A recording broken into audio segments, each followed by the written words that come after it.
எல்லாரும் எப்படி இருக்கீங்க? எப்பா பாரு சோம்பேறியாவே இருக்க. ஒரு வேலை பார்க்குறியா? நாங்கள் அந்த காலத்தில் எவ்வளோ வேலை பார்த்தோம் தெரியுமா?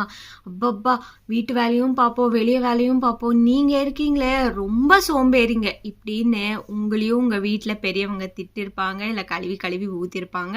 இல்லை சில பேருக்கெல்லாம் என்ன மாதிரி இருந்தால் டெய்லி ரொட்டீனாகவே அது இருக்கலாம்.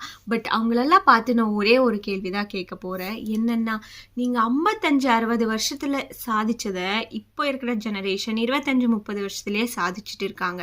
அது எப்படின்னு தானே கேட்குறீங்க? ஆமாங்க, பின்ன என்ன, முதுகு வலி, மூட்டு வலி, இடுப்பு வலி, உட்கார்ந்தா எந்திரிக்க முடியாது, தைராய்டு, பிபி, சுகர், இதெல்லாமே அந்த காலத்துல இருக்கிற ஜெனரேஷனுக்கு ஒரு 50-55 வருஷத்துக்கு வந்துச்சா? ஆனா இப்போ நமக்கு 25-30 வருஷத்துக்கு ப்ரீ டயபெட்டிக்கு, இடுப்பு வலி, தைராய்டு, முதுகு வலி, உட்கார்ந்தா எந்திரிக்க முடியாது, எந்திரிச்சா உட்கார முடியாது, இவ்வளோ பிரச்சனை இருக்கு. இதுவும் ஒரு சாதனை தானே? என்ன நான் சொல்றது கரெக்டா?